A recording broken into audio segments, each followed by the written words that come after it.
नमस्कार दोस्तों, knowledge stream centre of learning में आपका स्वागत है। आपके एग्जाम प्रिपरेशन को और बेहतर बनाने की तरफ एक कदम। दोस्तों, इकोलॉजी और एनवायरनमेंट के अंतर्गत हम ओजोन डिप्लीशन के बारे में डिस्कस कर रहे थे। कल के लेक्चर में हमने एक जो एलिमेंट डिस्कस किया था क्लोरोफ्लोरोकार्बन, जो कि ओजोन डिप्लेटिंग एलिमेंट यानी ओजोन को जो क्रमिक ह्रास और क्षरण करता है उस पदार्थ के रूप में जाना जाता है। आज हम कुछ और नए एलिमेंट्स के बारे में डिस्कस करेंगे जो एग्जामिनेशन पॉइंट ऑफ व्यू से बहुत ही ज़्यादा महत्वपूर्ण है और ओजोन के डिप्लेशन में एक महत्वपूर्ण भूमिका निभाते हैं। चलिए स्टार्ट करते हैं आज का लेक्चर स्टार्ट करने से पहले आपसे अनुरोध है, नॉलेज टीम को जरूर सब्सक्राइब कर लें और नेक्स्ट वीडियो की नोटिफिकेशन के लिए बेल आइकन को जरूर दबा लें। तो ओजोन डिप्लीटिंग सब्सटेंस यानी ओजोन नाशक पदार्थों के क्रम में जो नेक्स्ट इंपॉर्टेंट एलिमेंट या पदार्थ आता है वो नाइट्रोजन के ऑक्साइड्स हैं, जो ओजोन को डायरेक्टली और इनडायरेक्टली रूप से हानिकारक हैं और उनको नुकसान पहुंचाते हैं। जिनमें सबसे पहले हम नाइट्रिक ऑक्साइड के बारे में डिस्कस करेंगे, जिसका केमिकल फार्मूला NO है। The source of nitrogen oxide are mainly explosion of thermonuclear weapons. जो भी हमारे थर्मोन्यूक्लियर वेपन है उनका एक्सप्लोजन होता है, उनका टेस्टिंग वगैरह की जाती है इंटरनेशनल लेवल पे। डिफरेंट कंट्री जो टेस्ट करती है उनसे जो गैसेज निकलती है उनमें एक महत्वपूर्ण कंपोनेंट होता है और नाइट्रोजन के ऑक्साइड्स। वहीं इंडस्ट्रियल एमिशन के द्वारा भी नाइट्रोजन के ऑक्साइड्स का उत्सर्जन होता है। इंडस्ट्रियल औद्योगिक उत्सर्जन के द्वारा भी नाइट्रोजन के ऑक्साइड्स बनते हैं। वहीं पर जो हमारे एग्रीकल्चर फर्टिलाइजर है वहाँ पर जो हम खादों का प्रयोग करते हैं, जैसे हमने सुना होगा NPK नाइट्रोजन फास्फोरस पोटास से खाद मिलाया जाता है उपज को बढ़ाने के लिए। तो इन बेसिकली जो 3 इंपॉर्टेंट एरिया है जहाँ से नाइट्रोजन के ऑक्साइड का उत्सर्जन होता है और अल्टीमेटली ये एटमॉस्फेयर में इनका एडिशन हो जाता है।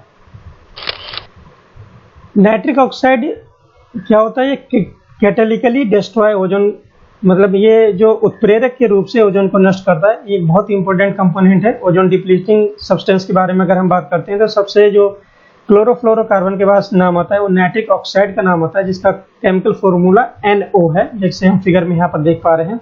और ये उत्प्रेरक रूप से ओजोन को जो है ना, ओजोन की लेयर को क्षति पहुंचाता है। जैसे हम रिएक्शन देख लेते हैं।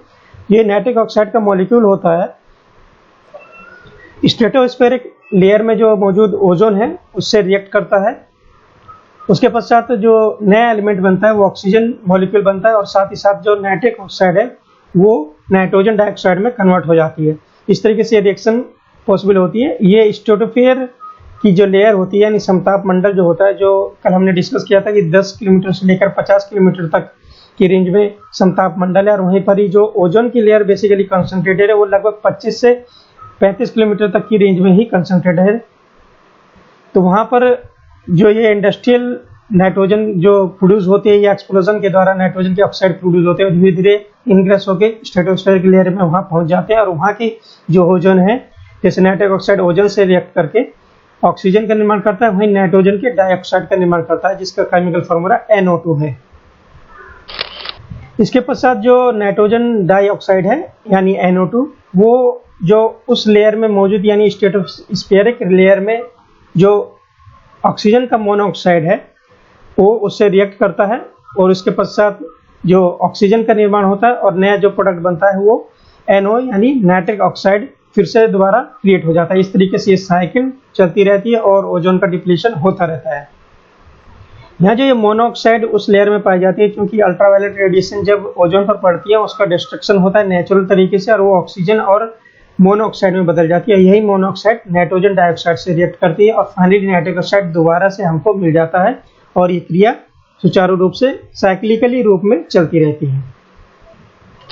वहीं हम अगर नाइट्रोजन के और ऑक्साइड हैं उनके बारे में डिस्कस करते हैं तो नाम आता है नाइट्रस ऑक्साइड का, जिसका केमिकल फॉर्मूला N2O है। यहाँ पर कंफ्यूज नहीं होना है। पहले हमने पढ़ा है नाइट्रोजन का जो ऑक्साइड था वो NO था, जिसको नाइट्रिक ऑक्साइड के रूप में जाना जाता है, और ये है N2O यानी नाइट्रस ऑक्साइड, जो कि हमने पिछले जो टॉपिक था ग्लोबल वार्मिंग उसमें पढ़ा होगा नाइट्रस ऑक्साइड के बारे में, N2 के बारे में, जो कि एक ग्रीन हाउस गैस है। लेकिन ये डायरेक्टली नहीं लेकिन इनडायरेक्टली रूप में जो है ना ओजोन को भी क्षति पहुंचाती है। कैसे, हम यहाँ पर जान लेते हैं कि जो नाइट्रस ऑक्साइड का पहले उत्सर्जन के बारे में जानते हैं कि ये कैसे प्रोड्यूस होती है। तो nitrous oxide is release through denitrification of nitrates under an aerobic condition, यानी नाइट्रस ऑक्साइड का पहले जो इसका प्रोडक्शन होता है वो एनएरोबिक स्थितियों में होता है और नाइट्रेट से जिसकी और जो प्रोसेस होता है वो डीनाइट्रिफिकेशन होता है। ये सारा जो टर्म्स हैं इसके बारे में हम नेक्स्ट स्लाइड में डिस्कस करेंगे।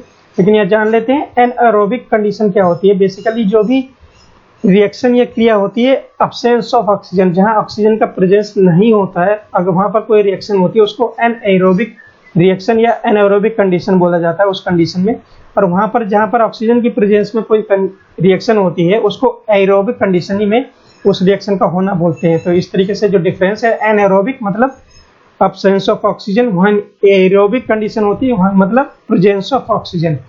तो नाइट्रस ऑक्साइड के दो सोर्स हैं। एक है एनारोबिक कंडीशन में नाइट्रस ऑक्साइड प्रोड्यूस होती है डीनाइट्रिफिकेशन ऑफ नाइट्रेट से, और एरोबिक कंडीशन में भी नाइट्रस ऑक्साइड प्रोड्यूस होती है नाइट्रिफिकेशन ऑफ अमोनिया से। तो ये दो तरीके से नाइट्रस ऑक्साइड जो है ना एटमॉस्फेयर में प्रोड्यूस होती है। और इसका जो डिफरेंस है नाइट्रिफिकेशन और डीनाइट्रिफिकेशन का, वो हम यहाँ जान लेते हैं। Basically is a part of nitrogen cycle, जो हम विस्तार से नाइट्रोजन साइकिल के लेक्चर में इसको पढ़ेंगे। यहाँ पर थोड़ा ओवरव्यू ले लेते हैं। जो नाइट्रिफिकेशन होता है ये नाइट्रोजन साइकिल का वो पार्ट है जिसमें ammonia in presence of oxygen convert होती है सबसे पहले नाइट्राइट में, और नाइट्राइट से पहले नाइट्रेट में कन्वर्ट हो जाती है। तो इस तरीके से प्रोसेस चलता है। Ammonia in presence of air मतलब एरोबिक कंडीशन है, वो नाइट्राइट में बदल जाती है NO2 आयन में, और वहीं नाइट्राइट आयन फर्दर बदल जाता है NO3 यानी नाइट्रेट आयन। तो जो नाइट्रिफिकेशन है उसमें एंड प्रोडक्ट जो है ना हमारा नाइट्रेट आयन बनता है, जो कि पौधे, ये क्वेश्चन आता है कि जो पौधे हैं, पेड़ पौधे नाइट्रोजन को किस रूप में लेते हैं। कई बार एग्जामिनेशन में यूपीएससी और यूपीपीसीएस में पूछा गया। तो पौधे नाइट्रोजन को जो मतलब अगर हम कुछ पौधों की बात छोड़ दें, जो लेग्यूमिनस प्लांट होते हैं जैसे मटर हो गया या बीन हो गया, वो डायरेक्टली नाइट्रोजन को एब्जॉर्ब कर सकते हैं। लेकिन जो मोस्टली पौधे होते हैं वो नाइट्रोजन को नाइट्रेट के रूप में यानी NO3 माइनस आयन के रूप में जो है ना एब्जॉर्ब कर पाते हैं। तो ये जो प्रोसेस होता है ये नाइट्रिफिकेशन होता है, ऑक्सीजन की प्रेजेंस में होता है, एरोबिक रिएक्शन है। और यहाँ जो बैक्टीरिया हेल्प करते हैं उन्हें नाइट्रीफाइंग बैक्टीरिया बोलते हैं, यानी नाइट्रीफाइंग माइक्रो ऑर्गेनिज्म बोलते हैं। और ये बहुत इंपॉर्टेंट बैक्टीरिया एग्जामिनेशन में कई बार पूछा गया है कि नाइट्रीफाइंग बैक्टीरिया कौन से है। तो नाइट्रोसोमोनास का नाम आता है और नाइट्रोबैक्टर का नाम आता है। बहुत ही इंपॉर्टेंट नाइट्रीफाइंग माइक्रो ऑर्गेनिज्म है।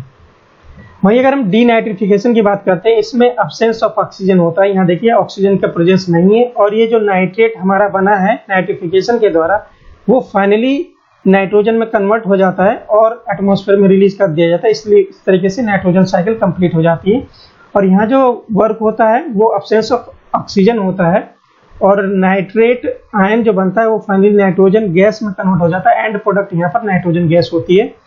और जो डीनाइट्रिफाइंग बैक्टीरिया होते हैं इस रिएक्शन में, मतलब जो नाइट्रेट आयन को नाइट्रोजन में कन्वर्ट कर जाते हैं गैस में, वो बेसिकली थायोबैसिलस बैक्टीरिया और स्यूडोमोनास बैक्टीरिया, ये बहुत ही इंपॉर्टेंट बैक्टीरिया एग्जामिनेशन में कई बार पूछा गया है। तो इनको याद रखिएगा कि डीनाइट्रिफिकेशन बैक्टीरिया जो आते हैं वो ऑक्सीजन की अब्सेंस में, मतलब जहाँ पर ऑक्सीजन नहीं होती वहाँ पर वर्क करते हैं, और थायोबैसिलस और स्यूडोमोनास हैं। तो इस तरीके से हमने नाइट्रिफिकेशन और डीनाइट्रिफिकेशन के बारे में थोड़ा ओवरव्यू ले लिया। इसको विस्तार से नाइट्रोजन साइकिल में डिस्कस करेंगे। तो ये जो नाइट्रस ऑक्साइड अभी बनी है डीनाइट्रिफिकेशन और नाइट्रिफिकेशन प्रोसेस से, वो ग्रेजुअली जो हमारा स्ट्रेटोस्फीयर लेयर में पहुंच जाती है और वहाँ फोटोलाइटिकली डिस्ट्रॉय होती है। मतलब ऑक्सीजन की प्रेजेंस और बेसिकली जो अल्ट्रावायलेट रेडिएशन या अनरेडिएशन पड़ती है उसकी वजह से ये N2O डिस्ट्रॉय हो जाती है और नाइट्रिक ऑक्साइड बनती है, और जो ओजोन को डिस्ट्रॉय कर देती है। मतलब जो हमने पहले नाइट्रिक ऑक्साइड के बारे में डिस्कस किया। तो इनडायरेक्टली तौर पर जो नाइट्रस ऑक्साइड है ये नाइट्रिक ऑक्साइड में कन्वर्ट होती है और अल्टीमेटली ओजोन को नुकसान पहुंचाती है।